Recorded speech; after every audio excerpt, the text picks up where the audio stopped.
예수님의 탄생 과정을 오늘 다 정리를 할 겁니다. 하고 난 다음에 원래 순서는 침례 요한의 출생 순서가 우선인데 주님이 더 크신 분이니까 오늘 그 신분의 탄생 과정을 먼저 마무리하고 그다음에 침례 요한에 대해서 오늘 공부를 할 거예요. 이 사복음서 중에 이제 마태복음을 메인 스토리에서 지금 복음을 강의하고 있기 때문에 여러분에게는 새로운 시각과 경전에 대한 통찰력을 가져다 줄 겁니다. 몇 달에도 꼭 온다. 가능한 한 빠지지 않는다. 여러분한테 특별한 시간의 연속이 될 거예요. 잘 안다고 생각하지만 경전을 유심히 보게 되면 이 시간에 수많은 영감과 통찰력을 받을 수 있고 신앙의 선조들의 모범을 배움으로 인해 가지고 여러분이 지금까지 알지 못했던 그리스의 나라를 알게 됩니다. 그래서 지난주에 공부한 것을 한번 쭉 정리를 해볼게요. 자, 우선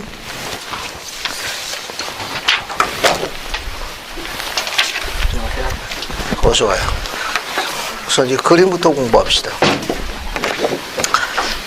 이 그림은 우리가 지난주에 공부하는 가장 중요한 예수님의 탄생하면 이 그림부터 시작합니다. 이 지도에 관련되어 있는 거 몇 가지 기본적인 걸 공부할 필요성이 있어요. 여기를 따라서 하십시오. 사해, 갈릴리 바다, 그리고 사해를 중심한 이쪽 지방을 우리가 유대라고 합니다. 그건 유대 땅이라고. 유대. 따라서 하십시오. 유대. 그다음에 갈릴리 바다를 기준한 이쪽을 갈릴리라고 그래요. 따라서 하십시오. 갈릴리. 그래서 유대 땅과 갈릴리 중간을 뭐라 부르죠? 사마리아. 따라하십시오. 사마리아. 그리고 예수님의 탄생에 몇 가지 중요한 지명이 있는데 그 지명을 공부하실 필요성이 있습니다. 갈릴리 바다에 예수님의 성역 탄생 과정 가장 중요한 지명 중에 하나가 나사렛입니다. 따라하십시오. 나사렛. 자, 그 다음에 요 유대 땅에서는 베들레헴, 예루살렘, 헤브론. 자, 이 헤브론은 침례 요한의 고향으로 출생지로 구전으로 알려져 있어요. 우리가 알고 있는 경전에는 유대의 한 동네, 산중에 있는 동네로만 알려져 있습니다. 자, 그러면 지난주에 공부한 거에 보게 되면은 바로 이 장면입니다. 갈릴리의 한 동네 나사렛에 있는 요셉과 정혼한 처녀 누구에게? 마리아에게 누가 방문 왔습니까? 천사 가브리엘이 방문 왔어요. 왜 방문 왔죠? 수태고지. 그 이유가 뭡니까? 수태고지. 그렇죠. 예수님의 수태를 고지한 겁니다. 그죠? 예수님, 이 장소가 바로 어디냐? 갈릴리 나사렛 동네입니다. 예수님의 수태를 고지했어요. 앞에 주목하십시오.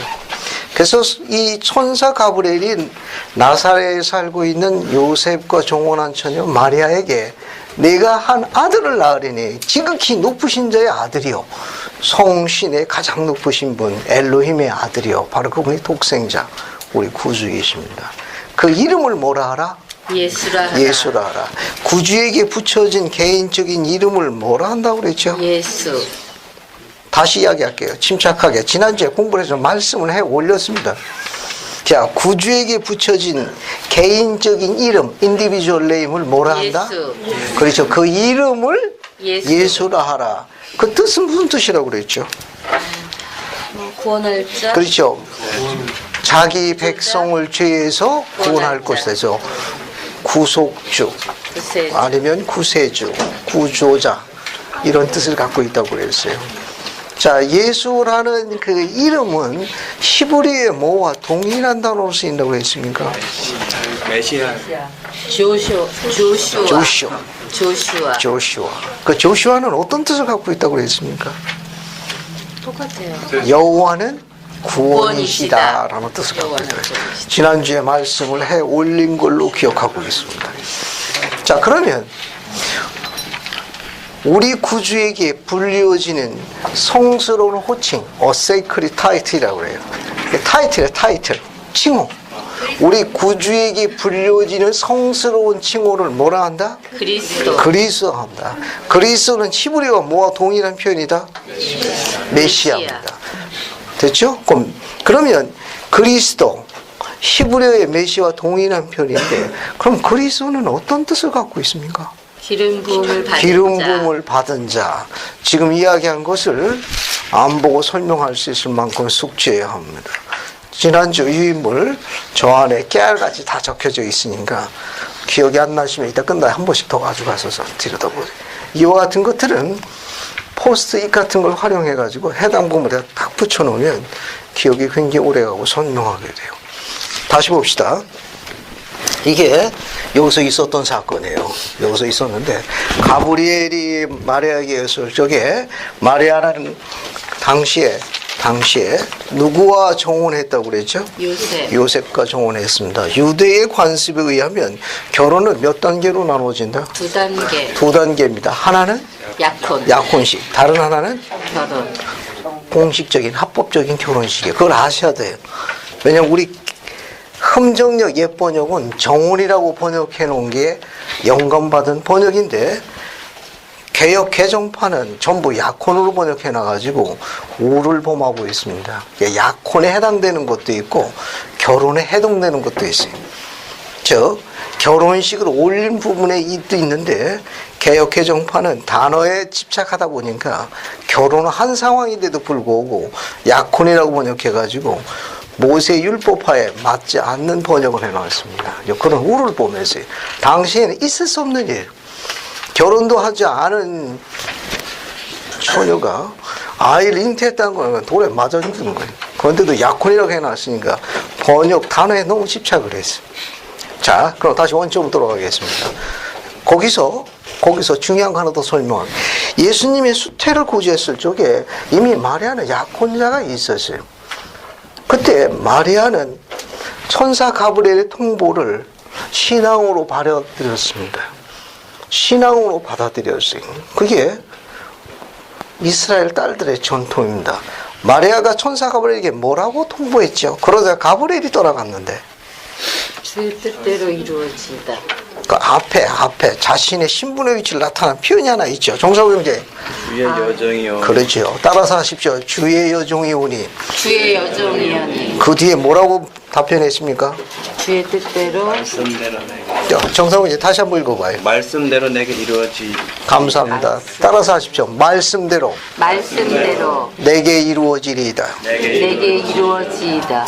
마리아가 말씀에 의지했다는 걸 시사하는 강력한 표현이에요. 그러니까 주의 여종이 오니 주의 말씀이 내게 이루어지리다. 이 마리아의 답변에서 우리가 마리아로부터 배울 수 있는 가르침이 어떤 것들이 있습니까? 아까 모세 율법에 의하게 되면 약혼자가 있는 여자가 외간 남자와 통관하여 소위 간음이라는 걸 범하게 되면 당시 모세 율법은 어떻게 조치했죠? 돌로 쳐주. 박민정 장관님. 그렇죠. 돌로 쳐 죽이는 걸 좋아하는 것 같아. 얼굴이 환하게 밝아지네. 또 다른 방편은 또 없었습니까? 돌로 때려 죽이는 거 말고. 조용히 파혼시키는. 김윤아 장관님. 조용히 파혼하는 거예요. 파혼. 조용히. 증인을 세워가지고 파혼 증서적 돌려보냈어요. 만약에 여기서 그 재혼에 대해서 동의를 할 경우, 승인을 할 경우에는 최악의 경우 마리아는 어떤 상황까지 갈 수 있죠? 죽어야죠. 그렇죠. 돌에 맞아 죽을 수도 있습니다. 하지만 마리아는 뭐라고 답변했어요? 주의 여종이 오니 주의 말씀대로 내게 이루어지다 하니 천사가 기쁘게 떠나갔습니다. 마리아로부터 뭘 배울 수 있습니까? 죽기를. 김지선 자매 뭘 배울 수 있어? 크게. 순종. 지선이는 뭘 배울 수 있어? 지선이는 뭘 배울 수 있냐고. 마리아로부터. 순종. 또 뭐 다른 거 하나. 계명을 지키. 계명을 지키다. 그 뭐든지 이야기하면 다 맞는 거예요. 좋습니다. 이제 정리를 할게요. 마리아가 이렇게 할 수 있었던 중요한 것은 마리아의 답변에 말씀대로 내게 이루어지리라. 스펜서 W. 킴볼 회장님은 마리아의 이와 같은 용기에 대해서 중요한 가르침을 하나, 실제적인 가르침을 남긴 게 하나 있죠. 지난주에 언급해서 반복까지 기억하시는 분. 정상호 형제하고 자매 가운데 해야 되겠어요. 응? 지난주에 스펜서 오브 킴볼 회장님이 마리아의 이 부분에 대해서 우리가 배울 수 있는 중요한 원리가 하나 있다고 가르치신 가르침이 하나 있습니다. 혹시 기억하시는 분 있어요? 김한나 자매. 마리아의 전통. 한 남자를 사랑하기 또 전에 다른 거 경전을 안나가 이야기한 거 말고 또 다른 거 생각이 안 납니까? 한 남자를 아, 사랑하기 강기현 전에 자매님. 경전을 사랑하십시오. 감사합니다. 먼저 자, 스펜서 오브 킴볼 회장님이 이렇게 이야기했습니다. 따라서 하십시오. 우리 문장을 다시 한번 만들어 보십시다. 한 남자를 사랑하기 전에 한 남자를 사랑하기 전에 먼저 경전을 사랑하십시오. 먼저 경전을 사랑하십시오. 킴볼 회장님이 시원한 거예요. 한 남자를 사랑하기 전에 먼저 경전을 사랑하십시오. 이 말은 뭐냐면 이제 여러분들은 세상적인 일과 개인적인 일이 막 중복이 될 거예요. 세상적인 일과 우선순위를 정해야 할 적에 누구 것을 먼저 수행한다? 주님의 것. 하나님의 것이. 하나님의 것, 하나님의 중심을 생활로 하게 되면 영이 인도해 준다는 가르침입니다. 나머지 세상적인 거는 순서적으로 이루어질 거예요.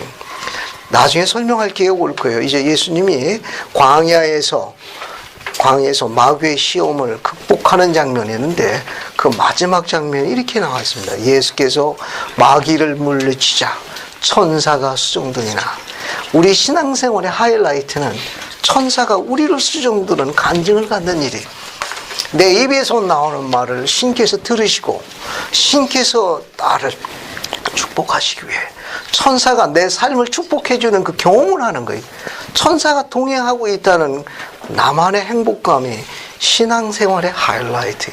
그걸 여러분들은 이제 경험할 수 있는데 지금 이미 마리아는 그것에 대한 간증을 남긴 거예요.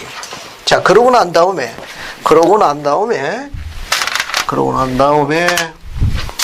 여기서 어디로 내려갑니까? 어디로 가요? 어디로 가세요?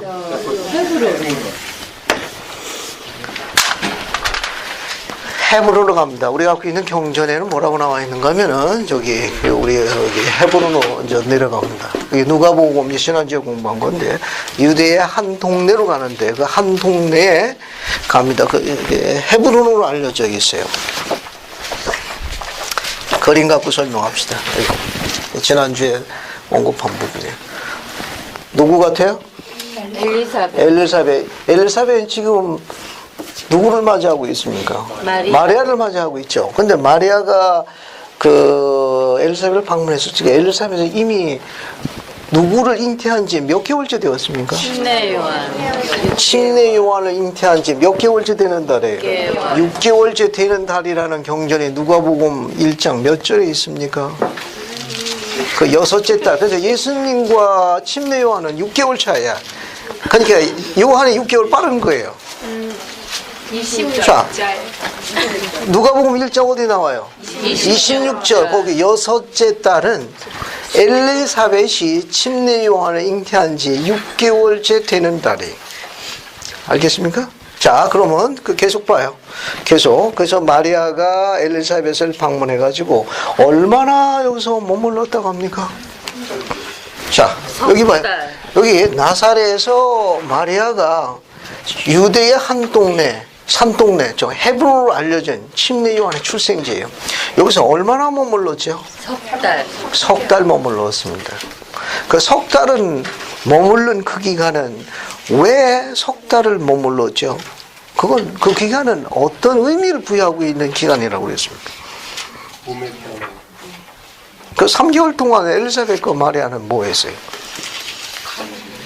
간증을 나눴어요. 간증을 나누고. 왜냐하면 둘 다 독특한 천사의 도움을, 수종을 받는 특별한 여인들입니다.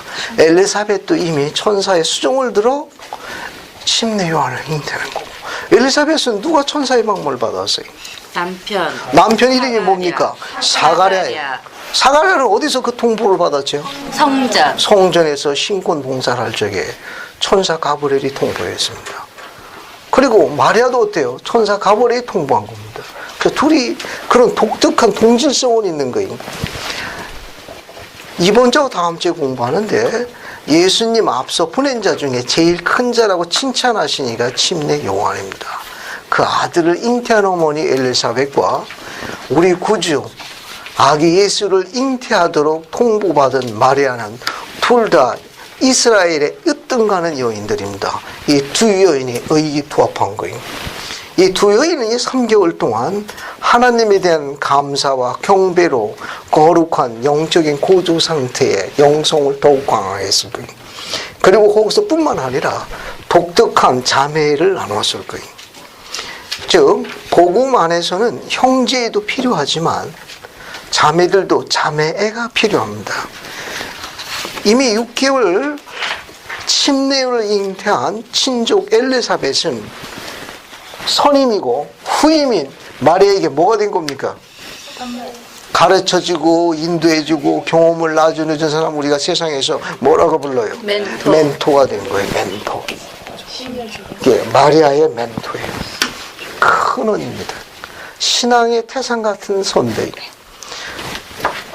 복음 안에서 우리가 이 길을 강화하고 단합하고 형제나 자매를 나누며 하나님에 대한 경배나 감사에 대한 간증을 나누기 위해서는 멘토와 같은 자매애를 나눌 친구가 필요해요.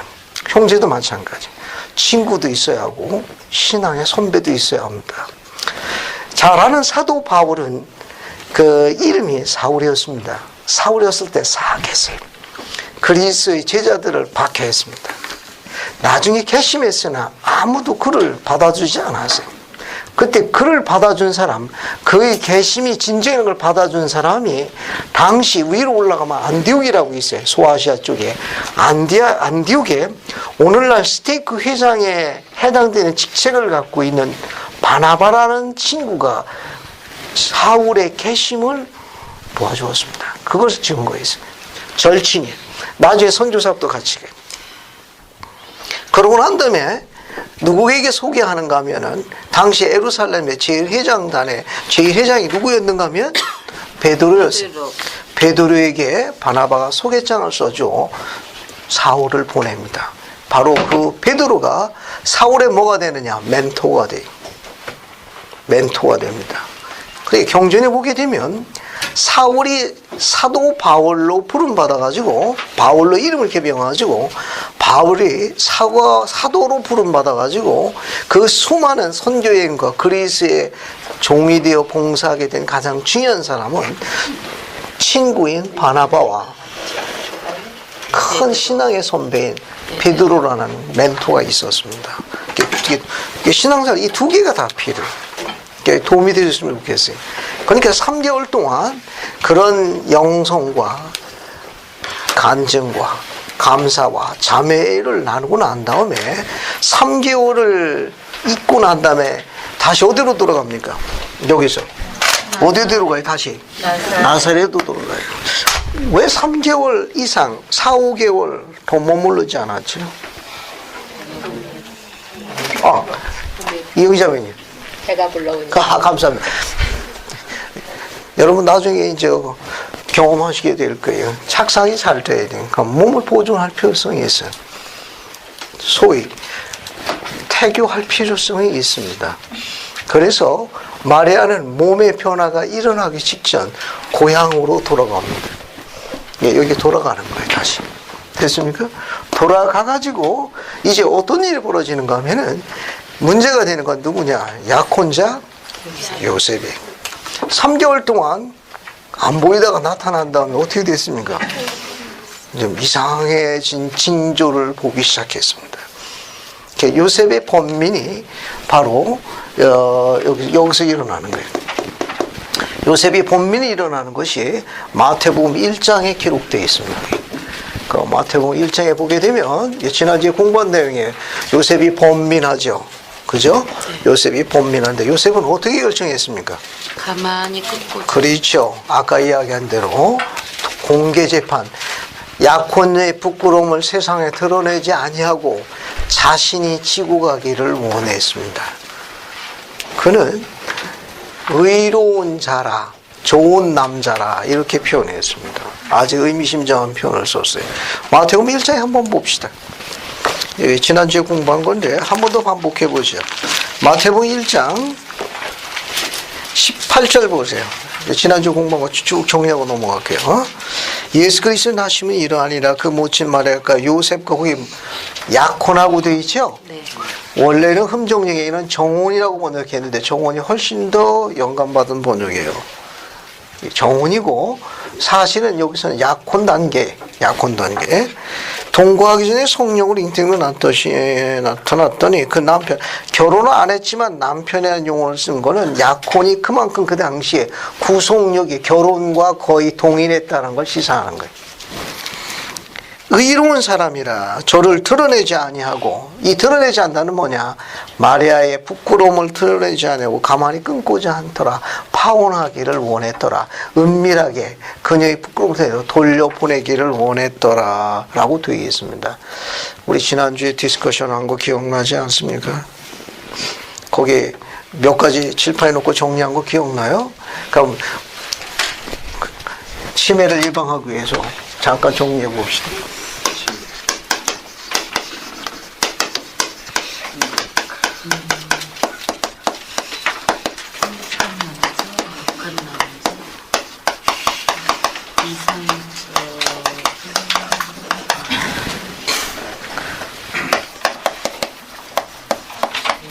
뭐 대략 이런 정도에서 원지를 좀 해본 것 같은데 정답은 있는 건 아니에요. 정답은 있는 건 아닌데 그래도 저는 용어에 대해서 한 번쯤 알아두시면 우리 후기 성도라는 몰모니즘의 철학을 공부하는데 도움이 되는데 그게 종교관이 되는 거예요. 우리 인생관이 되는 거고.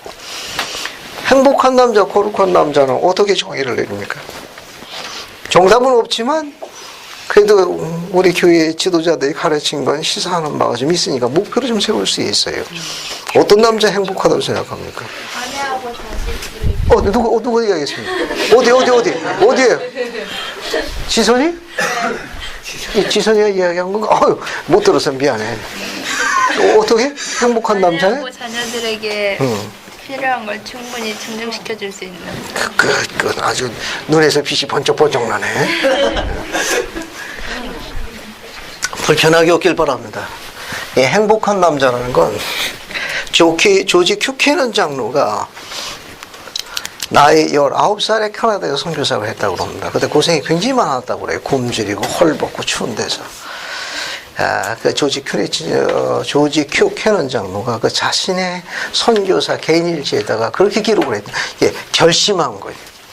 뭐라고 결심했는가 하면은, The future, 앞으로 맞이할 wife and future children, 앞으로 맞이할 자녀들에게 필수품을 충분히 공급할 수 있는 경제적인 능력을 가질 수 있으면 나는 행복한 남자요 라는 글을 남겼어요. 수많은 행복한 남자에 대한 정의가 있는데 그래도 가장 아름다운 정의 중에 하나로 알려져 있습니다. 그러니까 행복하다는 건 뭐냐, 미래의 아내와 자녀를 위해 가지고 충분한 필수품을 제공할 수 있을 만큼 능력을 자기가 지닐 수만 있으면, 갖출 수만 있으면 나는 행복한 남자요 라고 기록을 했고, 그 뒤에다가 거기에 더하여 라고 한 줄을 더 적었는데 그 기록이 거룩한 남자의 가장 아름다운 정의로 알려져 있습니다. 뭐라고 거기 덧붙였죠? 주의 영을 지닌 남. 감사합니다. 주의 영을 지닐 수만 있으면 나는 거룩한 남자라고 기록을 했답니다. 교회에서는 어느 남자를 더 선호합니까? 행복한 남자, 주님의 영을 지닌 남자. 소라는? 둘 다. 소라는 앞쪽이 더 좋지? 그런 것 같아. 자, 교회는 두 개 다 원합니다. 네. 교회는 행복한 남자와 거룩한 남자가 되기를 권고하고 있습니다. 또 그것 때문에 복음이 있는 거예요. 복음입니다. 자, 거기까지 정리를 하고, 이상적인 아내는 어떤 아내입니까? 이상적인 남편이 곁에 있는. 누가 뭐라고 얘기한 것 같은데?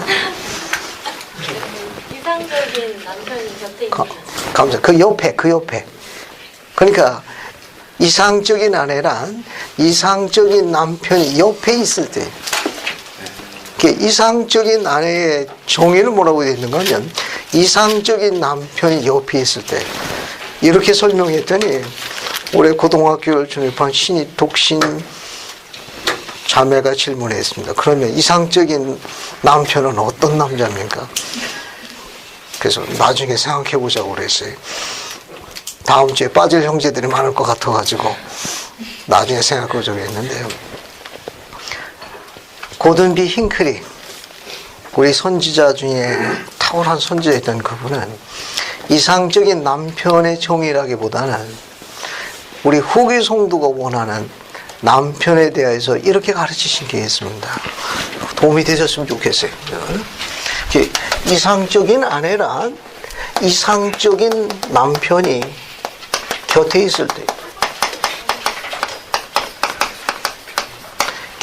때인데 이상적인 남편에 대한 가장 근접성 있는 정의를 고든 B 힝클리 회장님은 이렇게 가르쳤습니다.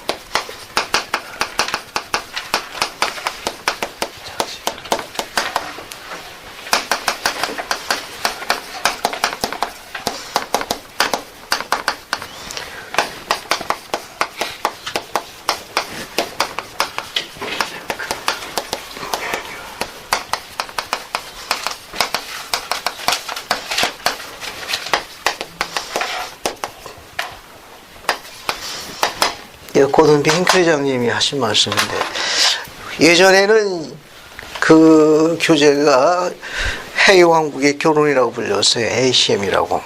그러다 그 책이 다시 교재가 재편됐습니다. 영원한 결혼으로 바뀌었는데, 그 영원한 교재 안에 힝클리 회장님은 교회의 남편의 이상적인 상을 한마디 이렇게 정의했는데, 목표가 됐으면 좋겠어요. 한번 시대봤으면 좋겠다, 그런 말이에요. 한번 정의를 한번 내려볼게요. 힝클리 회장이 뭐라고 가르쳤는가 하면, 남편이 자기 자신을 less 덜 생각하고 아내를 더 생각하여 배려해 주는 것. 얼마나 정의가 경쾌합니까? 속죄형에서 오는 거예요. 그 남편이 속죄형을 느끼기 시작하게 되면 저 결과에 대한 설명할 수 없는 풍요로움을 맛봅니다. 삶을 살수록 좋아. 지내면 지낼 수 있고 어느 누구도 뺏어가지 못하는 그런 큰 행복과 풍요로움을 맛볼 수 있습니다. 고든 B 힝클리 장님은 후기선도 남편의 가장 이성적인 상에 대해서 이렇게 가르쳤습니다. 반복해서 따라서 합시다. 한 문장 일태에 따라서 하세요. 남편이 자기 자신을 덜 생각하고 아내를 더 생각하여 배려해 주는 것입니다. 이 더라는 단어는 중요한 단어예요. 뭐라는 단어거든. 이 말은 뭐냐면 좋은 남자와 관련이 있습니다. 좋은 남자의 정의, 유능한 교사의 원리에 따르죠. 유능한 교사의 원리는 혼자 질문하고 혼자 답하는 거예요. 그래서 유능한 교사는 그렇게 가르친다고 하네. 저는 그대로 인용할게요. 좋은 남자의 좋다는 건 뭐냐면 아내를 더 행복해 줄 수 있도록 그 방법을 끊임없이 추구하는 사람. 그게 어떻게 하면 아내가 더 기뻐할 수 있는지, 즐거워할 수 있는지, 행복할 수 있는지를 끊임없이 연구하는 거예요. 그게 뭐야, 뭐. 그렇다고 이거 세상적인 더 큰 이벤트를 이야기하는 건 아닙니다. 작은 거라도 한마디로 하면 센스예요. 어쩌다 한번 여러분 결혼하게 되면 이제 조리실 앞에 갈 수 있을 때가 있어요. 아들들도 마찬가지. 거기 갔을 적에 그냥 필요한 것만 이렇게 하고 가지 말고, 그죠? 거기 식도가 있을 거예요. 그럼 한 번쯤, 일주일에 한 번 정도는 엄마 몰래, 아내 몰래 한 번쯤 갈아주는 거예요. 뭐 하는 거예요. 아직 큰 게 아니에요. 그냥. 물론 너무 잘 가라고 손배기 하지 말고, 이렇게 한 번쯤, 일주일에 한 번 정도는 어머니나 아내가 인지하지 못하도록 한 번쯤은 식도를 갈아주는 거예요. 하나의 일종의 센스인데, 그런 분이 뭐냐? 뭐 하는 거예요. 그밖에 여러 가지 아주 많은 부분이 있을 수 있습니다. 그건 각자 여러분들이 찾아야 돼요. 믿거나 말거나 시리즈. 판권을 제가 갖고 있으니까 인용하지 마십시오. 알겠어요? 인용하지 마세요. 오래전의 이야기입니다. 스테이크 회장으로 봉사하는 동안에 한 형제가 신권 접견을 요청해 왔습니다. 아내와 가까워지고 싶은데 무슨 도움이 되는 재원사항이 없냐고. 결혼해서 사랑한다든지 뭐 이런 게 굉장히 씁쓸없대. 스킨십도 마찬가지고 마음은 항상 불타오르는데 액션이 안 된다는 거예요. 도와달라고 찾아왔습니다. 잘하는 형제였습니다. 마치 우리가 이야기하는 소설생의 삼돌이처럼 우직한 사내였습니다. 이게 잘 안 됐는가 봐. 아내를 사랑하고 있다고 어떻게 좀 표현하고 싶은데 스테이크 회장님 혹시 경험해서 좋은 거 지원해 줄 수 있는 거 한 가지만 가르쳐 주세요. 그 얘기를 듣는데 웃음이 나왔습니다. 그래서 저는 그 형제에게 귀에 대고 한마디 가르쳐 주었습니다. 그때 얼굴이 굉장히 밝아지면서 할 수 있겠냐 그랬더니 해보겠다고 하더라고요. 해보겠다가 아니라 꼭 해야 된다고 이야기를 했어요. 그래서 그 형제는 아내와 함께 할인마트를 갔습니다. 할인마트에 카트를 드디어 자기가 끌고 왔어요. 놀라운 변화죠. 근데 그 남편이 할인마트에 가가지고 화장품 코너를 들어갔습니다. 두리번두리보더니 발크림을 집어넣었습니다. 아내는 이렇게 생각했답니다. 주제에 제 것만 사다니. 그 남편은 딱 발크림만 집어넣은 거예요. 아내는 내 것도 있는데. 응? 그러면서 이제 그 수많은 화장품에 지 것만 넣다니. 그러면 그렇지.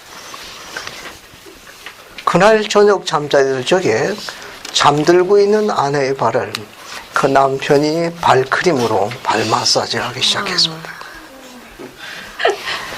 여러 달이 흐른 후에 저는 그 자매님의 성전 접견을 갱신하게 되었습니다. 요즘 어떻습니까 했더니 행복합니다 그러더라고요. 실수를 금치 못했습니다. 그의 크리스마스를 앞두고 있는 감독단 훈련 모임 때 감독님들에게 요청했습니다. 각 감독님을 훈련 모임이 끝나고 난 다음에 단위지 8명의 감독님을 불렀습니다. 발크림을 하나씩 선물로 줬어요. 앞으로 2달 동안 이 크림을 다 쓰되 나한테 개인적으로 보고한다. 내가 연말에 보고를 받을 텐데 자매들을 접견하겠다고 통보했습니다. 실제로 그렇게 했고 그 다음에 감독님들은 자신의 신공과 같은 남편들에게 똑같은 방법으로 발크림을 선물하기 시작했습니다. 그로부터 몇 해가 지내지 않아 스테이크는 엄청난 성장 속도가 불이 붙었습니다. 얼마나 가속화가 됐는지 놀랄 만한 힘을 갖게 되었습니다. 이 교회의 힘은 여인의 행복에 달려 있습니다. 목권이 행복하면 신권은 충만함을 입습니다. 목권이 제한받으면 신권은 날개를 못 핍니다. 이 교회의 불타는 간증은 신권의 지도력보다는 목권의 불타는 간증에 좌우됩니다. 아직 결혼하지 않은 이스라엘 형제 여러분 결혼하시게 되면 아내의 발 마사지를 필사적으로 해주시기 바랍니다. 판권을 제가 인용하지 마세요. 또 제 승인을 받아야 합니다. 결혼한 지 30년이 지났습니다. 언제 제 아내라고 여겨지는 자매님이 눈에 보이거들랑 한번 그냥 흘러가는 말로 물어보세요. 혹시 남편이 길모 아니냐고. 그렇다고 그러면 발 마사지 한 지가 얼마나 됐나 물어보면 여러분에게 빙글의 답변을 할 거예요. 임무를 성실히 수행하고 있습니다. 어느 누구도 모르는 나만의 행복감이에요. 판권을 제가 갖고 있으니까 인용하지 마십시오. 하지만 확실한 것 중에 하나는 무언가는 개발해야 돼. 무언가는 찾아내야 돼. 판권을 제가 갖고 있으니까 이 스토리도 인용하시면 안 됩니다. 가까이 있는 회원들, 그게 부부 회원들하고 기차 여행을 떠난 일이 있습니다. 그래서요, 아래 동네에 고족지도 돌고 산도 타고 해변도 구경하고 그리고 기차여행 밤차를 타고 올라오는 일이었습니다. 서로 맞아보게 앉았는데 아내는 아무 생각 없이 평소 하는 대로 발을 제 무릎에 올려놓고 저도 아무 생각 없이 평소 하는 대로 석 달 된 적이었처럼 했을 적에 주변에 있는 형제들과 자매들은 경악을 금치 못했는데 그때 알았습니다. 우리 집이 아니라는 걸. 그때 알았어요. 얘 우리 집이 아니라. 아무 생각 없었어. 평소 하는 대로였으니까. 판권을 제가 갖고 있으니까 인용하지 않길 바랍니다. 이야기 드리고 싶은 건 뭐냐 하면은 작은 일이 큰 일을 이루는 거예요. 작은 일이 큰 일을 이루고 하나님의 손길은 사소한 데 살아계신 거예요.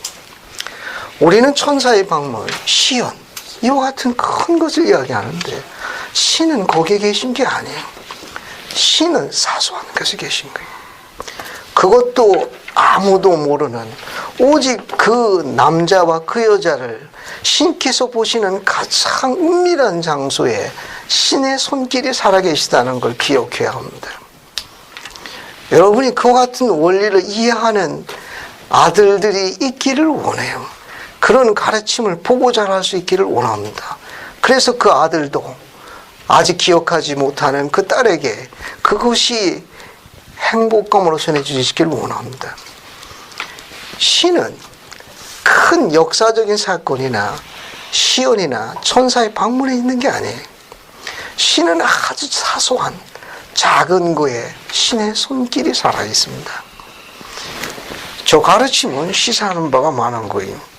혹시 도움이 되셨습니까? 판권을 제가 갖고 있으니까 인용하지 않길 바라는데 그러나 형제들은 결심해야 합니다. 발크림을 애용하자는 거예요. 효과가 여러분 상상 이상으로 우선 반찬의 변화가 올 겁니다. 그리고 평소에 소모하고 사고 싶은 물품이 있었을 때 상당히 이른 시간에 허락받는 은혜를 받을 거예요. 상당히. 혹시 가격이 약간 비싸더라도 그래도 은혜를 베풀 겁니다. 발크림의 효과예요. 이스라엘 형제 여러분, 신께서 이 작고 사정을 갖고 있다는 걸 기억하십시오. 그 딸이 필사적으로 기도할 겁니다. 그 딸이 그 남편이 지상에서 생명이 영전되어지기를 필사적으로 기도합니다. 그 아들을 지상에 보내준 전능한 하나님께 감사드리며 키워준 시어머니에 대하여 감사해 그의 봉사가 끝이 없게 됩니다. 아주 작고 사소한 데 일어나는 중요한 원리입니다. 자, 이제 발 얘기는 그만할 테니까 제 음성을 듣고 있는 여러분들 꼴을 한번 가져요. 용기를 한번 내시기 바랍니다. 이 교회는 너무너무 아름답고 우리들에게 큰 기쁨을 주는 교회입니다. 한번 시도해 볼 수 있으면 좋겠습니다. 자, 이제 여기서 이제 다시 이제 들어가 볼게요. 자, 이제 요셉이 결정하고 난 다음에 천사 가브리엘이 나타납니다. 왜? 이제 시험에 합격했어요. 장차 태어날 아기 예수의 후견으로 시험에 합격했습니다. 그래서 경전의 기록은 이렇게 되어 있습니다. 뭐라고 되어 있는가 하면 20절 보세요. 마태복음 1장 20절에 이 일을 생각할 때에 주의 사자가 현몽하여 가로되 다윗 자손 요셉아, 이제 시험에 합격한 겁니다. 다윗 자손 요셉아, 네 아내 마리아를 데려오기를 무서워하라. 이게 데려오다는 영문이 테이크예요. 테이크 하니까 그 여자 취하기를 두려워 말라. 결혼할 것을 요구했습니다. 데려온다는 이 말은 뭐냐면은 영문이 테이크라는 뜻이에요. 테이크 홈은 그 여자를 취하다, 아내로 맞이하다, 결혼해라 그런 뜻입니다. 그러니까 네 아내 마리아와 결혼하기를 두려워 말라. 그래서 갈릴리 나사렛에서 어떻게 되느냐? 천사의 명령으로 결혼해. 천사의 명령으로 조셉과 마리아가 법적인 결혼을 합니다. 결혼. 이건 천사의 명령에 따른 거예요. 왜? 앞으로 태어날 아기 예수와 어머니, 모친 마리아를 법적으로 보호하기 위해서요. 안 그러면 돌에 맞아 죽어요. 그걸 합법적으로 보호하기 위해서 왜 천사 가브리엘이 수많은 남자 중에 약혼자가 이제 나타났던 것은 그만한 이유가 있었습니다. 그러니까 천사의 명령으로 요셉과 마리아는 갈릴리 나사렛에서 결혼하고 난 다음에 어디로 가느냐? 베들레헴으로 가는 거예요. 자, 그것이 어디 있느냐? 자, 누가복음 2장으로 갑니다. 누가복음 2장 보죠. 누가복음 2장 보세요. 봤습니까? 거기 이제 호적하러 가죠. 이제 여기서 결혼해가지고 어디로 가는가 하면 나사렛에서 베들레헴으로 가는 거예요. 베들레헴으로 가는데 거기 보게 되면 3절 보면은 모든 사람이 호적하러 각각 고향으로 돌아가는데 요셉도 다윗집 족속인고로 갈릴리 나사렛 동네에서 유대를 향하여 베들레헴이란 다윗 동네로 가더라. 요셉과 다윗은 누구 혈통이라고 그랬죠? 다윗의 고향이 어디입니까? 베들레헴. 호적하러 이제 베들레헴으로 간 거예요. 자, 이때 갈 때는 어디를 보시는가 하면은 5절 앞에 뭐라고 나와 있어요? 개정판에는 뭐라고 나와 있습니까? 거기 그 약혼한 그렇게 번역한 데 있어요? 약혼이 아니고 이미 결혼하고 내려온 거예요. 그게 정혼한 그게 더 옛 번역이 정확한 거예요. 네, 여기 올 쪽에 약혼 상태 온 게 아니에요. 천사의 명령으로 요셉과 마리아는 이미 결혼했어. 나사렛에서. 결혼한 상태에서 공식 합법적인 부부 상태에서 베들레헴에 온 거예요. 왜? 이때 마리아의 상태가 어떤 상태였습니까? 배가 많이 불렀어요. 출산날에 가까운 거예요. 그 약혼 상태가 있었다는 건 그 당시 율법으로는 있을 수 없는 일이에요. 이 번역자가 번역에 집착한 나머지 중요한 포인트를 놓쳤습니다. 그러니까 천사의 명령으로 요셉과 마리아는 이미 결혼한 거예요. 합법적인 부부로서 어딜 내려왔냐? 베들레헴 내려서 정식으로 등록한 거예요. 정식으로 등록한 겁니다. 그래서 그림을 하나 더 볼게요.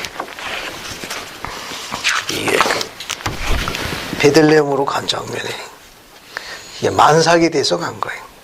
이때는 공식적인 부부입니다. 이미 나사렛에서 결혼을 한 겁니다. 이건. 뒤에 기록을 하나 더 볼게요. 뒤에 기록을 보면 뭐라고 나와 있는가 하면 7절에 맏아들을 낳아 강보에 싸서 구유에 누웠으니 이는 여관에 머물 곳이 있을 곳이 없습니다. 여기 나와 있는 이 베들레헴은 바로 여기 이야기합니다. 이야기하는데 지금 예수님이 탄생한 지명의 이름은 베들레헴이 맞아요. 됐습니까? 네. 베들레헴에 왜 여기 여관방에 못 들어가셨죠? 왜 여관방에 못 들어갔습니까? 지금 여기 여관 주인이 뭐라고 했습니까? 박자매님? 주인이 거절해. 감사합니다. 이게 20년 만에 이루어지는 호적으로 알려져 있습니다. 그러니까 당시 숙박시설이 열악한 것을 염두에 두면 여관 주인이 20년 만에 대박 잡는 기회죠. 그죠? 네. 그런데 여기 해산할 여자를 받아들이기가 어려웠을 거예요. 선지자 조셉 스미스는 뭐라고 이야기했는가 하면 이렇게 이야기했어요. 머물 곳이 방이 없는 게 아니라 방을 내주지 아니하였습니다. 그런 뜻으로 맞다라고 이야기해요. 여기 방이 없던 게 아니라 돈이 없으니까 방을 구하지 못한 거예요. 여관 주인에게 당시 방값보다도 곱절 몇 배로 임금을 치렀더라면 아마 방을 주었을 거예요. 그러나 그 가격 갖고는 방을 줄 수가 없었던 거예요. 그러니까 방을 내어주지 아니하였습니다 해서 밀려난 거예요. 우리 주 이스라엘 하나님 아브라함과 이삭과 야곱의 하나님 여호와 하나님이 지상에 왔을 적에는 세상의 돈 때문에 모한 장면에 방이 있었음에 불구하고 밀려나신 장면. 밀려난 거예요. 이 원리에서 우리가 배울 수 있는 중요한 게 하나 있습니다. 어떤 한 교회 회원이 침례를 받은 다음에 교회의 모임이나 의식을 멀리할 거는 세상과 관련이 있습니다. 다시 이야기합니다. 침례를 받고 교회 회원이 된 다음에 모임에 참석하는 것이 등한시되고 의식이나 가르침에 대해서 저항감을 갖는 제일 중요한 이유는 세상과 밀접한 부와 관련이 있기 때문에 그래요. 거기에 그건 고상한 표현이고 낮은 표현이었으면 여기에 집착한 거예요. 돈과 관련이 있습니다.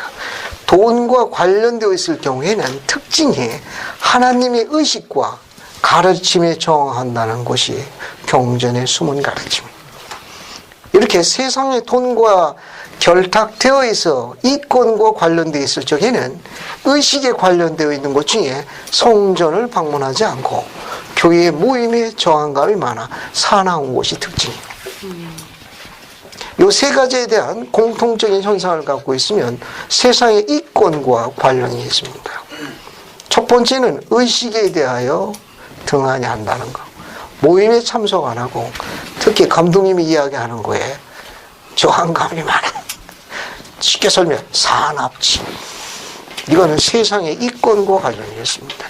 경전의 가르침은 사관에, 여관에 있을 곳이 없음이라고 되어 있는데 손자 조셉은 있음에도 불구하고 내어주지 아니하였음에서 밀려난 거예요. 밀려난 겁니다. 그렇게 이해하시면 이 배경을 더 많이 이해할 수 있을 거예요. 앞에 보세요. 자, 그럼 우리는 이 경전의 가르침에 의해 가지고 드디어 마국간에서 아기 예수가 출생합니다. 그죠?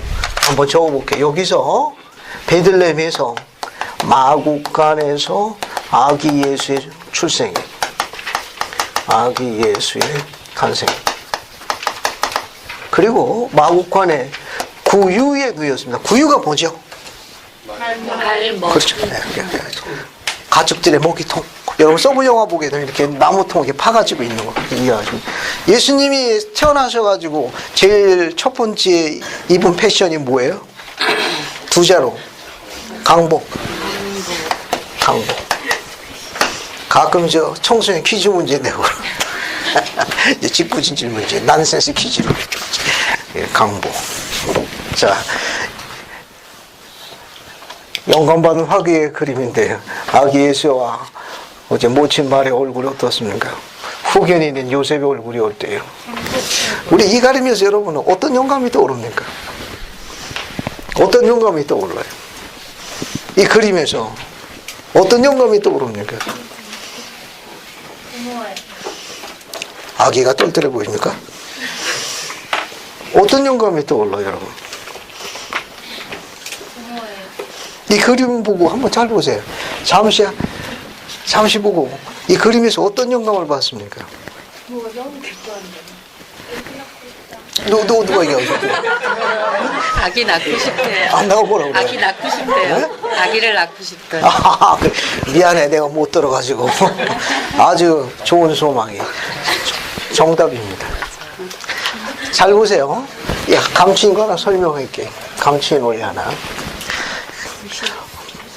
하나님의 말씀이 내게 이루어졌을 때 마리아에게 아기 예수가 탄생하고 또 그 혈통은 다윗까지 오릅니다. 왕족 혈통이에요. 이게 뭘 이야기하는가 하면은 예수님이 태어난 것은 우리가 이야기할 수 있는 것 중에 환경이나 이런 모든 것과 관련할 수 있습니다. 더 쉽게 설명해가지고 여기 우리 가운데 마국가 출신 아무도 없다고. 아무리 신앙이 돈독한 오미라 해가지고 그리스의 발자취를 따르기 위해서 마국간 출신이 있어요? 그것도 강보에 쌓여가지고 그 위에 계신 분이 있었냐고. 우리 아무도 없어요. 이 말은 뭐냐면은 중요한 걸 시사하는 겁니다. 뭘 이야기하는가 하면 이 예수님이 가르치고 있는 것은 가장 높으신 분이 가장 낮은 곳에서 시작하셔서 우리의 곤고를 하십니다. 우리의 약점과 결점, 장애 모든 걸 다 하신 분이 바로 이분이에요. 모든 걸 다 하시며 모든 걸 고안할 수 있는 전능자가 지상에 오셨을 때 그게 그분이 지으신 창조의 세계예요. 가장 낮은 곳에 와서 가장 불편한 곳에 계셨기 때문에 우리의 불편함을 아시는 분이 바로 이분이에요. 그래서 우리는 이분을 따를 충분한 이유를 갖고 있습니다.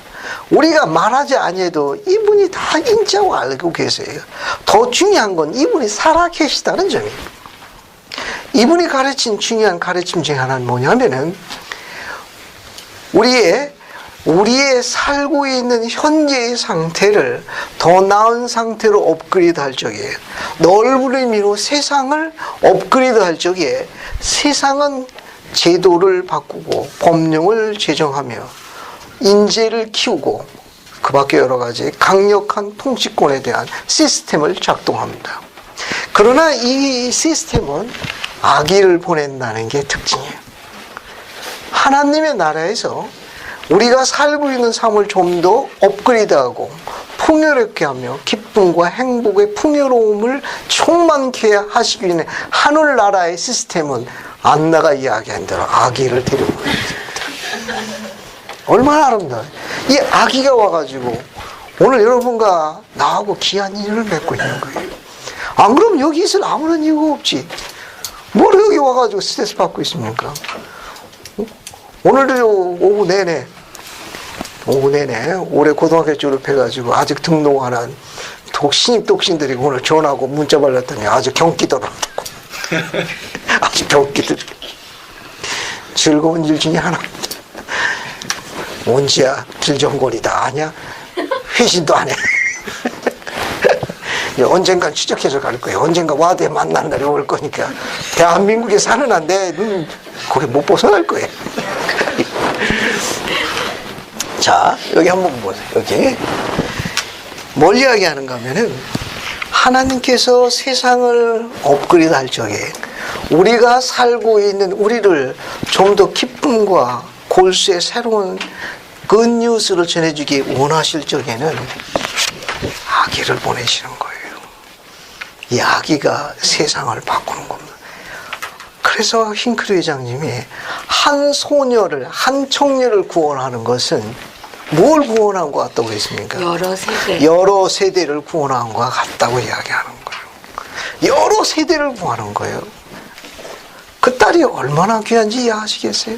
그 딸이 말씀대로 내게 이루어지겠나이다라는 간증을 갖는 게 이 영계에 있는 고귀하며 위대한 영들을 그녀의 아기로, 그가 그녀를 어머니라 부르는 이 영광스러운 것에서 이해력을 가질 수 있겠습니까? 엄청난 거예요. 엄청난 특권이에요.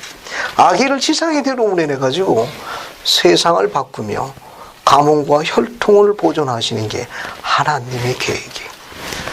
딱 하나요. 말씀을 잡는 일입니다. 두 가지 설명했어요. 지극히 낮은 곳에서 시작하셨기 때문에 자신의 장애, 결점, 혈통 이런 외적인 환경에 대해서 도전하십시오.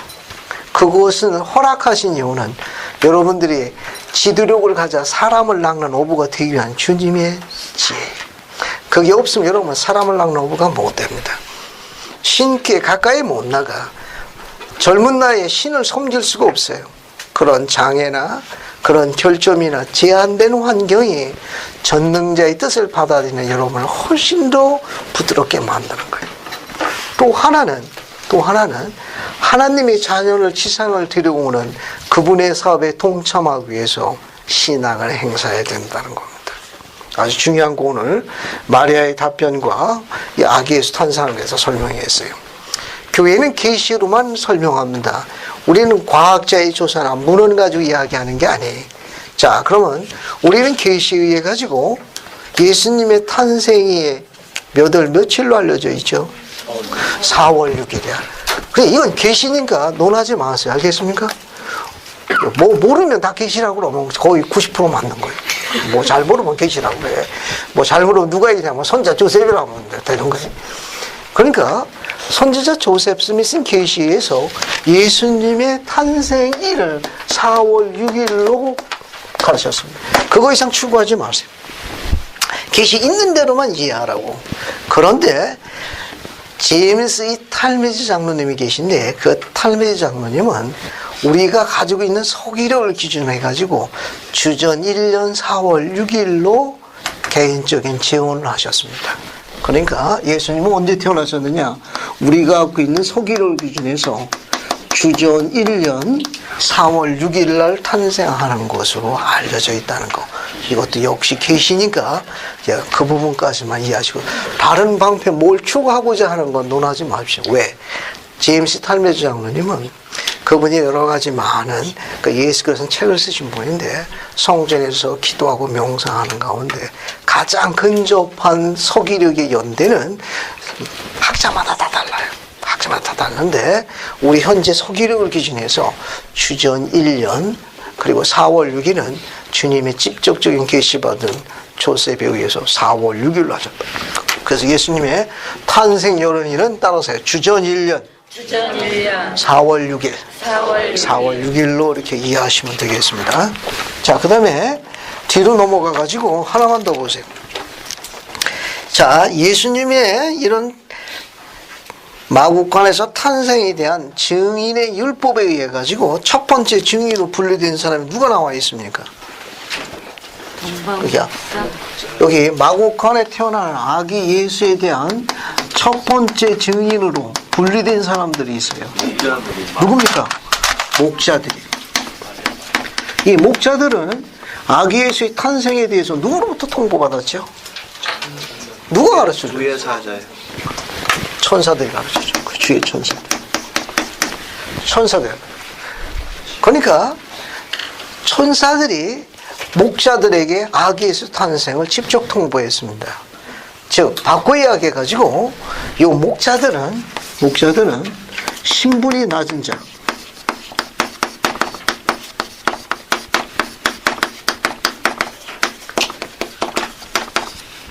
가난한 자를 위한 증인으로 분류된 자들이 신분이 낮아 가난하여 위로받지도 못하는 그런 삶을 살고 있는 사람들에게 이 기쁜 소식을 전하도록 목자들을 선택했습니다. 천사가 직접 전한 거. 왜? 목자들은 순수하거든. 천사의 메시지를 액면 그대로 받아들여서 그대로 전했습니다. 그 내용이 여러분 누가복음 2장에 묘사되어 있어요. 16절 보세요. 16절 봅시다. 누가복음 2장 16절. 빨리 가서 마리아와 요셉과 구유에 누인 아기를 찾아서, 그러니까 베들레헴 마구간 구유에 강보로 쌓인 아기 예수를 맨 처음 방문한 증인은 누구예요? 목자들. 목자들입니다. 목자들. 그래서 여기 보세요. 자, 조금 전에 봤던 그림. 그리고 탄생에 대해서 천사로부터 메시지를 받는 누구예요? 목자들. 목자들. 이것도 역시 천사로부터 메시지를 받는 목자들의 그림. 목자들. 그림이 두 개가 있습니다. 자, 이 그림은 그래도 좀 로맨틱하죠? 그죠? 로맨틱하죠? 그래도 분위기가 좀 있는데 실제적인 역사, 종교 사학자들에 의하게 되면 이렇게 로맨틱하지 않답니다. 거의 토굴에 가까웠다고 그래요. 다른 그림이 하나 있습니다. 이거 이제 아기 예수의 출생에 관한 그림인데 2000년 전의 마구간은 거의 토굴에 가까웠다. 음산하고 음침했답니다. 그러니까 이 그림은 그래도 좀 분위기가 좀 있죠. 조명도 있고 무대 장식도 있고 좀 있는데 이 그림은 실제적인 겁니다. 지금 거의 토굴에 가까웠다는 걸로 알려져 있으니까 예수님은 참으로 불편한 곳에 출생하셨습니다. 여기에 증인으로 분류받은 사람들은 저 목자들이 방문한 장면이에요. 예. 목자가 아기 예수를 방문했을 적에는 이 아기가 베이비요, 베이비. 강보에 쌓인 아기. 계속 보세요. 계속 보면 어떻게 나와 있는가 하면은 21절 봅시다. 할례할 8일이 되매, 누가복음 2장 21절, 할례할 8일이 되매 그 이름을 예수라 하니 수태하기 전에 천사가 일컬음 말하라. 모세의 법대로 결례날이 참에 아기를 데리고 예루살렘으로 올라가니 주의 율법에 쓴 바 첫 해에 처음 난 자마다 주의 거룩한 자라라 하리라 한 대로 아기를 주께 드리더라. 여기 보세요. 이제 저 재미있는 공부 또 해봅시다. 자, 여기서 보면 베들레헴에서 어디로 갔다고 기록되어 있습니까? 22절에. 누가복음 2장 22절에 어디로 갔다고 그랬어요, 이제? 예루살렘으로 갔죠. 그죠? 이게 베들레헴에서 어디로 갔느냐? 예루살렘으로 갔습니다. 예루살렘에 뭐하러 갔어요? 베들레헴에서 예루살렘 뭐하러 갔냐고. 주의 율법을 쫓다. 첫 해태어나면서 성전에 바치는 의식이 있었어요. 그래서 성전으로 간 거예요. 그러니까 예수님의 탄생 여정은 호적하러 나사렛에서 베들레헴으로 왔다가 어디로 가요? 예루살렘으로 가는 거예요. 여기서 성전에서 아기 예수를 바치는 의식을 하러 갑니다. 그러면 며칠 만에 간 거예요? 8일. 8일. 이영희 자매님, 자문 하나 구합시다. 아기를 출생해가지고 9일째 되는 날 여행하는 거 어떻게 생각하세요? 우리 신자매님은 9일째 되는 날 여행해도 된다고 그러는데 어떻게 생각하십니까? 개인적으로. 아기를 출산해가지고 9일 만에 나귀 타고 저기 가야 되거든. 차 타고 가는 거 아니에요? 어떻게 생각하십니까? 아마도 죽음까지는 아니어도 네. 평생에 평생 시집을 가능성이 높다 그겁니다. 자, 경전의 기록만 보면은 8일째 되는 날 베들레헴에서 할례를 받은 게 맞아요. 그런데 뒤에 보면 모세의 법대로 모친 마리아가 뭘 다 채우고 갔습니까? 거기 뭐라고 되어 있어요? 22절에 결례의 날을 채웠다고 되어 있어요. 결례의 날을 채운 거예요. 결례의 날을 채운 후 예루살렘을 간 거예요. 그러니까 아기 예수는 할례를 받은 장소는 베들레헴이 맞아요. 이 결례의 날은 뭐냐면 모세가 만든 율법인데 산의 아이를 낳게 되면 그 산모를 보호하기 위해서 40일 동안 종교적 의무를 면제해서 몸보신해야 돼요. 40일 동안 몸조심을 하도록 율법으로 정해놨습니다. 그러니까 모든 종교 임무로부터 면제받았어요. 이게 40일이에요. 40일인데 그 산의 아기는 7일까지 정결해. 7일까지 부정하고 8일째 되는 날 정결케 된다고 가르쳐가지고 이날 할례 받아야 돼. 그 예수님은 8일째 되는 날 할례를 받았다는 기록이에요. 누가 보면 2장 21절에. 그러고 난 다음에 어머니는 며칠 더 머물러야 돼요. 7일간 부정하다고 그랬으니까 40일 채우려면. 그 후 33일을 더 정결케 했다가 40일 채운 후에 어디로 가야 돼요? 예루살렘으로 가야 돼. 그러니까 40일 이후에 예루살렘으로 간 것으로 추정합니다. 됐죠? 이게 주의 율법이에요. 예루살렘을 갔더니 하나님의 아들을 보기 전까지는 눈을 감지 않겠다 약속을 받은 남선지자가 있고 그를 찬송하듯 허락받은 여선지자가 있습니다. 그 남선지자 이름이 무엇이죠? 시므온이에요. 여선지자 이름은 생각이 안 나. 안 나요. 여기 예루살렘에 가가지고 남선지자 이름은 시므온이고 여선지자 이름은 안 납니다. 경전에 기록이 있으니까 간단히 보고 넘어갈게요. 2장 25절 첫 줄만 봐요. 예루살렘에 시므온이라는 사람이 있으니, 그죠? 26절 저가 주의 그리스도를 보기 전에 죽지 아니하라는 성령의 지시를 받았더라. 남선지자 이름이 시므온이고 여선지자 이름은 36절에 있습니다. 아셀 지파 즉 바누엘의 딸 안나라는 선지자가 있어 나이 매우 늙었더라. 그가 출가한 후 7배 남편과 함께 살다가 가부된 지 84년이라. 이 사람이 성전을 떠나지 않고 주야로 금식하고 기도함으로 섬기니 아기 예수를 증거하는 두 증인이 있습니다. 다시 반복할게요. 남선지자 이름은 뭐다? 시므온. 여선지자 이름은 안나로 알려져 있어요. 자, 그림을 한번 볼게요. 자, 성전이 이제 받쳐지는 장면입니다. 그래서 누구 같아요? 요셉. 여기는 마리아. 여기는 남선지자 시므온. 여기는 안나. 여선지자. 생각이 안 나. 그렇죠? 이렇게 알아두시면 도움이 될 거예요. 자, 이 예루살렘에서 이제 어디로 되돌아갑니까? 어디로 되돌아갑니까? 다시 누가복음 2장 보세요. 네. 쭉 넘어가가지고 거기 보세요. 자, 누가복음 2장 어디를 보시는가 하면 39절 보세요. 누가복음 2장 39절 봅시다. 봤어요? 네.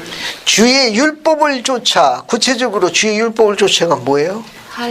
할례가 있고, 또 예수님의 할례가 있고, 또 뭐가 있어요? 여기 할례가 있고, 또 결례의 날을 채우고, 이제 이 율법을 모두 필한 후, 모든 일을 필한 후, 어디로 되돌아갔습니까? 여기서? 예루살렘 어디로 갔어요? 다시? 나사렛으로 되돌아간 거예요. 누가복음 2장 39절 보게 되면, 주의 율법을 쫓아 할례와, 그 다음에 결례의 날을 취하고, 그 다음에 성전에 가서 예수님을 바치는 의식, 이와 같은 주의 율법을 모두 필한 후에 갈릴리 본동네 나사렛, 자기 고향으로 되돌아가더라. 어디에요? 나사렛으로 되돌아간 겁니다. 됐죠? 칠판 보세요. 칠판 보세요. 칠판 보세요. 자, 천사 가브리엘을 방문을 받아가지고 마리아가 어디로 갔습니까? 산동네로 갔죠. 산동네에서 3개월이 있다가 어떻게 됐습니까? 몸에 이상 징조가 생기니까 몸을 보필하고 해서 어디로 갔어요? 다시 나사렛으로 되돌아갔죠. 나사렛으로 되돌아갔다가 정혼자 요셉이 시험에 합격해가지고 천사의 명령을 드디어 여기서 뭐 합니까? 결혼해요. 합법적인 결혼을 하고 난 다음에 어디로 갑니까? 이제 다시 베들레헴으로 가죠. 뭐하러 갔습니까? 호적하러 간 거예요. 호적하러 가지고 베들레헴의 마구간에서 누가 출생해요? 아기 예수가 탄생하죠. 8일째 되는 날 아기 예수는 뭘 받았습니까? 할례를 받았어요. 엄마는 결례의 날을 채웠어요. 그리고 어디로 갔습니까? 예루살렘의 성전에서 바치는 의식, 이 의식을 필한 후에 어디로 갔습니까? 이제 다시 누가복음 2장 29절에 나사렛으로 갔죠. 동방박사가 왜 안 왔습니까? 동방박사 어디로 가냐고. 여기 그림 하나 볼게요. 동방박사. 동방박사 한번 봅시다. 이 동방박사 방문했잖아요. 동방박사 어디로 가냐고. 지금까지 공부한 거 보면은 목자들만 방문했네. 이 동방박사들도 방문을 왔는데 지금 저 나사렛으로 되돌아왔어요. 그치? 이제 뭐 출생해가지고 다 들어가셨네. 고향으로. 분명히 아기를 낳았을 적에 이 동방박사도 방문했다고 우리가 다 알고 있는데, 그죠? 몇 명인지도 모르지만 연극상 예산상 문제로 3명으로 알고 있지. 그죠? 뭐 그냥 이렇게 3명을 선물 하나씩 갖고 왔으니까 선물 온 사람만 들어오라고 그래. 아니, 동방박사는 어디로 갔습니까? 지금까지 공부한 거에 보면은 마곡관의 아기에서는 목사들만 들어왔네. 지금까지 기록에 보면은. 그리고 사건 수도 공부했더니 나사렛 고향으로 되돌아갔어요. 일단락된 거예요. 그러면 동방박사는 언제 나타난 거예요? 지선이. 2년인가 3년을. 아이고, 총명해라. 우스 세미나리 학생 출신입니다. 여기 한번 볼래요? 이 두 개가 예수님의 탄생 관련된데 조금 달라요. 이게 조금 다릅니다. 이건 동방박사가 방문한 그림이고, 동방박사는 두 번째 증인이에요. 첫 번째 증인은 목자들이 방문한 건데, 뭐가 차이점이 있죠? 여기는 조명이 없다. 여기는 조명이 있다. 그거예요? 여기는 음산하고 여기는 그래도 품격이 있다. 뭐 그 차이점만 보입니까? 시간차가 좀 있는 것 시간차가 좀 있는 것 같아요. 그러면 정성인데 어떤 시간차가 보여요? 여기서는 이제 여기는 아기가 좀 나이가 든 것 같아요. 아기가 나이가 드신 것 같답니다. 감사합니다.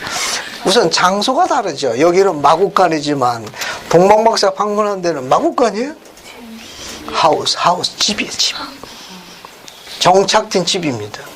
여기는 강보에 쌓인 베이비지만 여기 아기는 어떻게 해요? 강보에 쌓인 아기입니까? 동방박사에게 지금 뭐하고 있습니까? 아기가 좀 자라가지고, 그죠?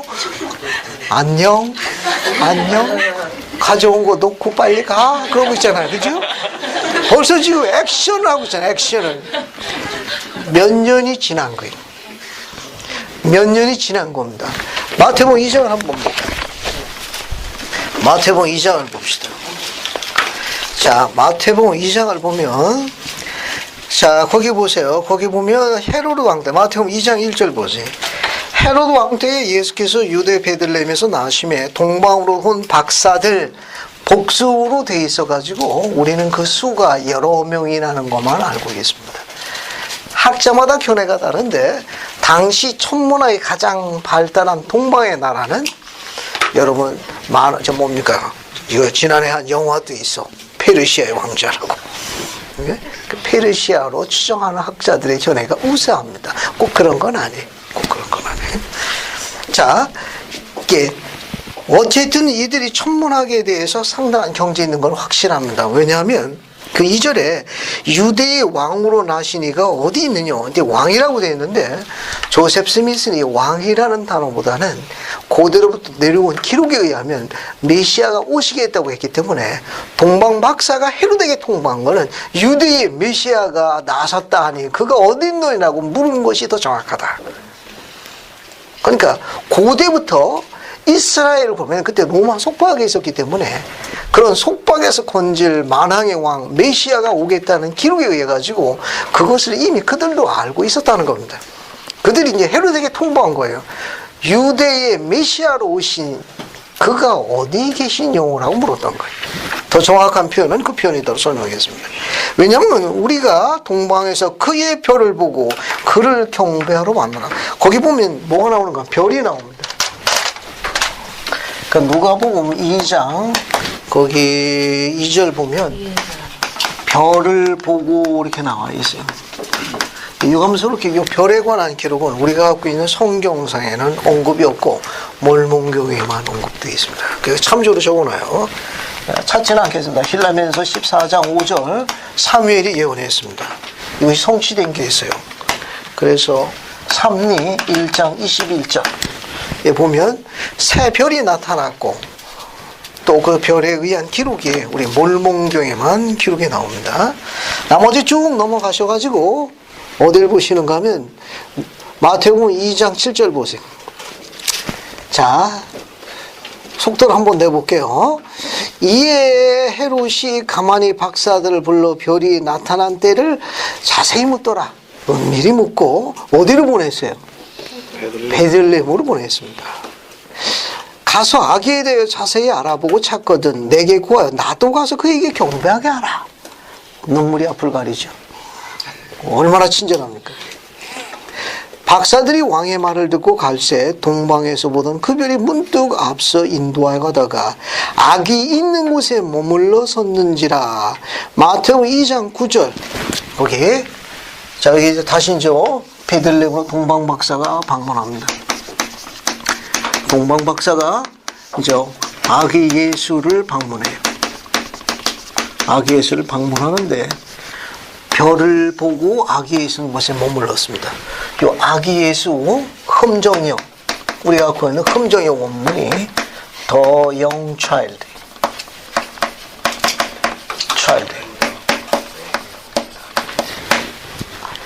아까 이야기하는 여기 목자들이 방문했을 때 이때에 탄생한 아기 예수는 베이비예요.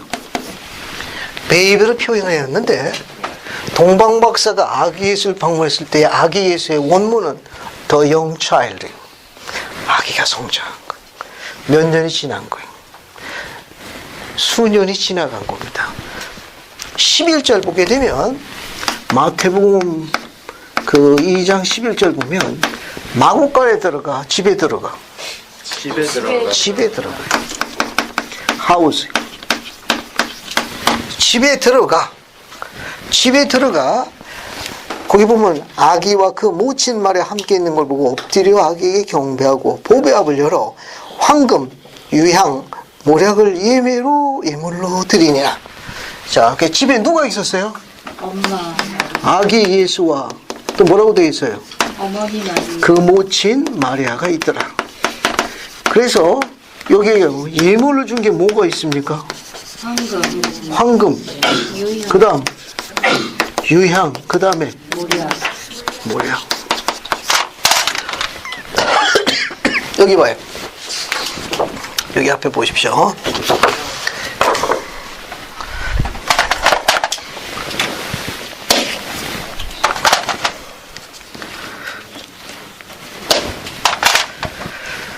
자, 집입니다. 집 하우스예요. 아기 예수와 그 모친 마리아입니다.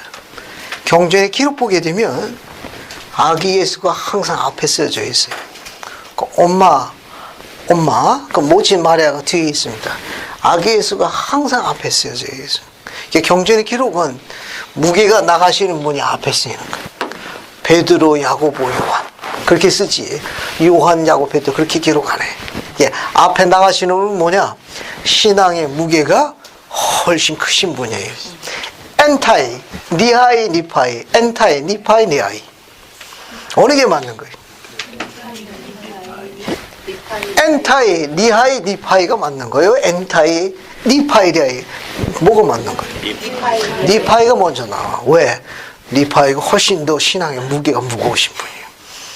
경전의 기록은 그런 건데, 베드로, 야고보, 요한, 엔타이, 니파이, 니하이. 엔타이, 니하이, 니파이가 아니고. 경전이 이렇게 앞에 쓸 적에는 신앙의 무게가 나가시는 분들이 앞에 걸어주고 있는 거예요. 여기도 기록이 그래. 아기 예수와 그 모친 마리아예요. 잘 보세요. 이제 방문을 했는데 아기 예수가 큰 거예요.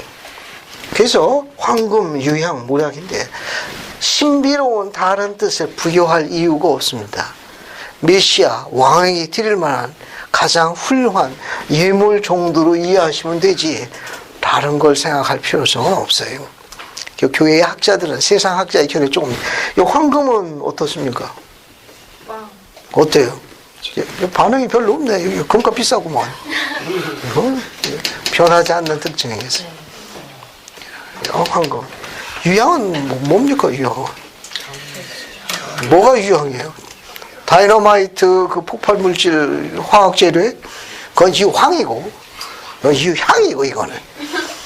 당시 가장 귀하게 쓰는 번지 재료 중에 하나예요. 냄새나 왜. 그 당시는 쉽지 않았어. 그런 생활 속에 냄새나 향을 꼭 피워야 됐다고. 이거. 모략은 뭐예요? 모사시키는 약이? 뭐가 모략이야? 연고로 돼 있는 네? 연고. 이 모략은 일종의 이제 마취제로 쓰기도 하고, 방부제로 쓰기도 하고, 다양하게 쓰는 그런 약품 정도로 보시면 돼요. 시체를 썩지 않게 하는 방부제, 혹은 마취제, 다양하게 쓰는 귀중한 상비약 중에 하나. 그런 정도로 보시면 되고, 여기에 뭐 다른 어떤 신비로운 걸 삽입할 필요성이 없다. 다시 안으로 넘어 들어갑니다. 다시. 이 베들레헴의 동문목사 방문하고 난 다음에 이 가족들은 어디로 갑니까? 어디로 가요? 애굽으로. 애들은 저기 14절 보세요. 마태복음 2장 14절. 요셉이 일어나 밤에 아기와 그의 모치를 데리고 어디로 떠났더라? 어디로 갔어요? 어디로? 애굽으로 갔어요. 애굽으로. 그죠? 애굽으로 가고 난 다음에 16절 보세요. 이에 헤롯이 박사들에게 속은 줄 알고 심히 노하여 사람을 보내어 베들레헴과 그 모든 지경 안에 있는 산의 아이를 박사들에게 자세히 알아로 본 그때를 표현해 몇 살 아래로? 2살 아래. 2살 아래로 다 죽였더라. 따라서 우리는 동방 박사가 방문한 그 시기나 장소가 우리가 갖고 있는 경전의 독특한 특징을 가르쳐주고 있던 걸 알 수 있어요. 즉 나사렛으로 갔다가 모든 율법을 필한 후에, 알겠습니까? 다시 베들레헴이 나와요. 나사렛에서 베들레헴으로 온 이 기록이 성경상에서 삭제되어 있습니다. We don't know. 우리는 몰라. 우리는 모릅니다. 이 중요한 기록이 경전에서 삭제돼가지고 혼선을 빚는 건 마국간에 목자도 왔지만 동방박사도 왔다고 가르치는 이유는 이 기록이 삭제돼서 그래요. 성경상으로 증거가 안 되는 불가능 때문에 그만 베들레헴에 마국간이 복잡해진 거예요. 사람이 많아진 거라. 거기 아주 그냥 거기 뭐 목자도 가야 되고 목자 밀어내고 동방을 우리가 들어가는 겨 혼선이 오게 됐습니다. 맥콩기 장로님은 우리는 그 기록에 대해서 최근에 뭡니까? 액션 영화로다가 했던 영화 제목과 똑같아요. 언노운, 아는 법사, 알려주잖아요. 그 이유를 몰라. 삭제됐습니다. 왜냐하면 저 그림에 보게 되면 아기 예수가 더 영차일드라고 되어 있는데 헤롯이 2살 아래를 다 죽이라고 했어요. 만약에 마구간의 아기라면 2살 아기를 죽일 이유가 없는 거예요. 강보에 싹인 아기만 상처를, 해함을 줬을 거예요. 근데 저기 보면 헤롯이 박사들이 안 오고 난 다음에 에루살렘 지방 유대 땅이에요. 즉, 이 유대 경계 안에 있는 모든 2살의 사내아이를 다 죽이라고 명한 거예요. 그러니까 벌써 이 기록이 삭제되는 거예요. 성경상에 없다는 거. 우리는 그 이유를 모릅니다. 영화 제목과 똑같아요. 언노운, 아는 법사. 나중에 해결될 겁니다. 중요한 게 하나 설명할게요. 그러면 아기 예수보다 6개월 먼저 태어난 중요한 분이 한 분 있는데 침례 요한이죠. 침례 요한은 2살 아래에 해당되는데 어떻게 해서 살아남았어요? 다시 이야기할게요. 왜냐하면 2살 아래인데 베들레헴 유대 지경 안에 있는 모든 사내 아이를 다 죽이라고 그랬어요. 그 침례 요한은 예수님보다 6개월 빨랐으니까 이 끔찍한 살인 명령의 범주에 포함된 표적입니다. 그리고 아버지 사가랴는 어떤 사람이었죠? 어머니 엘사벳은 어떤 여인이었습니까? 이스라엘 백성 중에 가장 품격 높은 의로운 분들로 소문이 자자한 의인들이라고 기록되어 있습니다. 애를 낳지 못한다 하는 그 부부가 애를 낳아가지고 잔치 벌렸네요. 온 소문이 다 퍼졌다고. 그러니까 침례 요한은 이 범죄를 못 벗어나. 다 알아. 온 유대 땅이 다 안다고. 근데 침례 요한이 살아남았거든. 그게 어땠습니까? 패션이. 가죽 패션에다가. 그죠? 약대 털도 있고 어땠습니까? 건강식품 메뚜기 먹고 강장식품 석청 먹고 광야에서 크게 떠들고 다녔잖아요. 이제 다음 주에 공부할 거 일목을 나눠드렸습니다만 어떻게 살아남은 거예요? 아니 범죄에 속하잖아요. 피할 수가 없어. 워낙 부친이 의로운 제사장이었고 어머니는 이스라엘 여인 중에 여인이었어요. 온 이스라엘 백성이 다 알았다고. 헤롯의 군사가 제일 먼저 쫓아갔을 거예요. 사가랴가 그 자기 아내 엘리자벳에게 아기를 데리고 피하라고 그랬죠. 그리고 그 사실을 어느 누구에게도 알려주지 않았기 때문에 성전 제단에서 살해를 당했죠. 감사합니다. 성전 제단에서 살해당했습니다. 그게 마태복음 23장 몇 절에 있죠? 사가랴의 순교에 관한 기록이 우리가 갖고 있는 사복음서의 최초의 순교자가 바로 사가랴인데 마태복음 23장 몇 절에 나옵니까? 마태복음 23장에 있어요.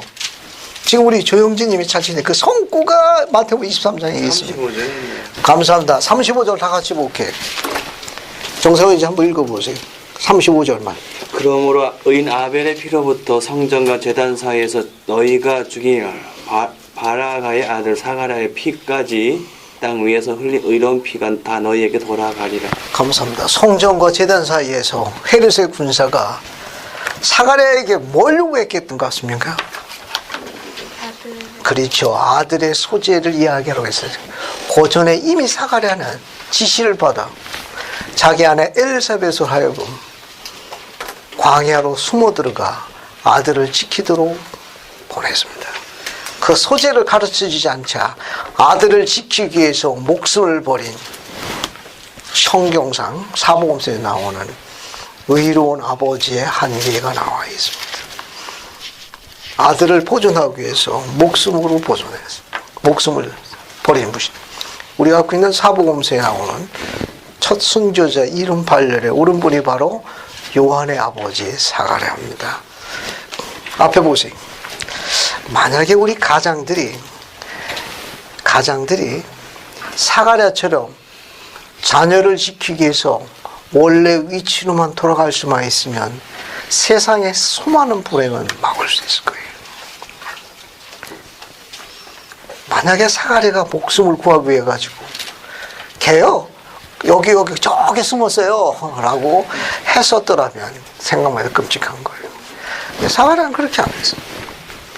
이 원리에서 우리가 적용할 수 있는 중요한 것은 가장이 가족을 보존하기 위해서 원래 위치로 되돌아 간다면 우리는 더 많은 도전으로부터 우리 자녀들을 극복시킬 수 있는 훨씬 더 큰 적응력을 가르쳐 줄 수 있을 거예요. 복음의 가장 중요한 하이라이트 중에 하나, 행복으로 가는 가장 빠른 지름길은 신권을 지닌 형제가 가장이 됐을 적에 가장의 원래 족자의 위치로 돌아가는 거예요. 축복하는 위치로 돌아가는 일입니다. 그것을 항상 기억하는 일이 아버지 사가랴는 신의 소명을 항상 인지하고 있었습니다. 그는 자녀가 하나님께서 주신 선물 알았지 소유로 한 사람은 아니에요. 이 중요한 원리가 이 짧은 기록에 담겨져 있습니다. 됐습니까? 자, 그러고 난 다음에 애굽으로 갔다가 헤롯이 죽고 난 다음에 다시 올라옵니다. 다시 마태복음 2장 봐요. 어떻게 되나 봅시다. 19절 봐요. 마태복음 2장 19절. 봤습니까? 헤롯이 죽은 후에 주의 사자가 애굽에서 요셉에게 현몽하여 가로되 일어나 아기와 그 모친 마리아를 데리고 이스라엘 땅으로 가야 돼. 이스라엘 땅은 뭐냐? 여기 보세요. 떠난 데가 어디예요? 베들레헴 자기 집이 있었어. 자기 살림집이 있었다고. 그게 어떻게 구입했는지 기록이 삭제됐기 때문에 아는 법 없습니다. 그러니까 애굽에서 살림집이 있는 베들레헴 이스라엘 땅에 이쪽으로 들어가려고 했으나 22절 아켈라오가 그 부친 헤롯을 이어 유대 임금을 듣고 거기를 가기를 무서워하여 꿈에 지시하심을 받아 다시 어딜 되돌아갔습니까? 애굽에서 베들레헴으로 돌아오려다가 다시 나사렛으로 되돌아갑니다. 그래서 방향이 바뀌었어요. 그래서 23절 나사렛이라는 동네에 와서 사니 이는 선지자로 하신 말씀에 나사렛 사람이라 칭하신 말씀을 이루더라. 이것이 예수님의 탄생에 우리 경전에 나와 있는 전반적인 부분입니다. 이제 여러분 하실 일이 있어요. 지금까지 공부한 것을 복습을 하시는 겁니다. 복습을. 저기 박재호 형제 이리 좀 나와요. 이리 나오고 자매님들 이거 한 번씩 넣어줘요. 자, 한 번씩 다 넣어줘요. 세미나리 교재에서 발췌한 겁니다. 예수님의 탄생 과정에 그림이 있으니까 그림을 보고 사건 순서대로 한번 만들어 봐요. 세미나리 교재에서 발췌한 겁니다. 이거. 자, 지금부터 거기 기억, 니은, 디귿, 리을 그림을 보고 사건 순서대로 만드는 겁니다. 사건 순서. 자, 지금부터 한번 만들어 봐요. 그 그림을 잘 보고 힌트도 있습니다. 디귿은 침례 요한의 출생을 나타내는 그림이에요. 자, 지금부터 사건 순서대로 만들어 봐요. 사건 순서대로.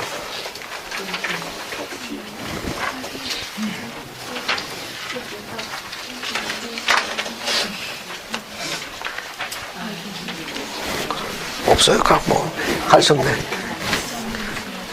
자, 여기 한 장 있어. 이쪽 하나 가지고.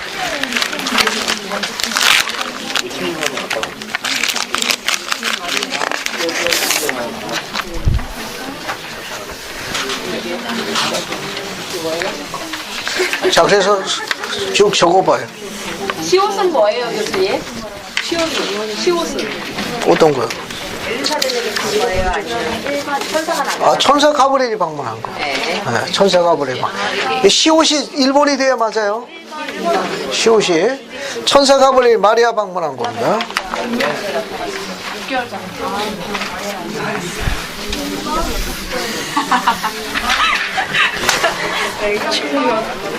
다 했습니까? 오늘 지금 공부한 거 기억하셔가지고 적으면 돼요.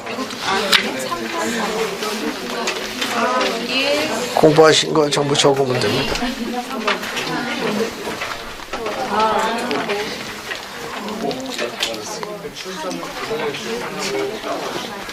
우리 세미나리 청소년 교재에서 발췌했습니다. 이거는 다시 그 정성호 형제님 칠판에다가 한번 적어봐. 칠판에다가 적어봐. 정답을 적어봐.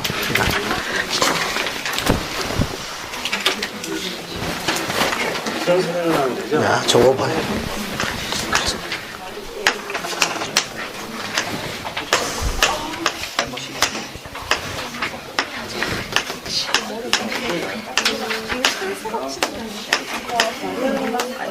아, 됐습니다. 감사합니다. 그 여러분과 한번 비교해봐요. 자, 이제 여러분 갖고의 유인물 뒷면 봐요. 뒷면 봤습니까? 이거하고 맞아요? 한번 비교해봐요. 뭐 어떻게 되어 있습니까? 시옷, 디귿, 비읍, 니은, 리을, 기역, 미역. 아, 맞췄네. 정답은 뒤에 있으니까 뒤에 있는 거 참조하시면 되겠습니다. 잘했어. 자, 오늘에게서 예수님의 탄생을 마치고 다음 주에는 침례 요한의 사명, 침례 요한의 출생, 일라의 사명과 역할에 대해서 공부하고 예수님의 침례를 공부하겠습니다. 시간이 허락되면. 오늘 유인물 나눠드렸으니까 다음 주 올 때까지 유인물 한번 쭉 읽어갖고 오십시오. 유인물 쭉 읽어갖고 유인물을 갖고 오시는데 앞에 보세요.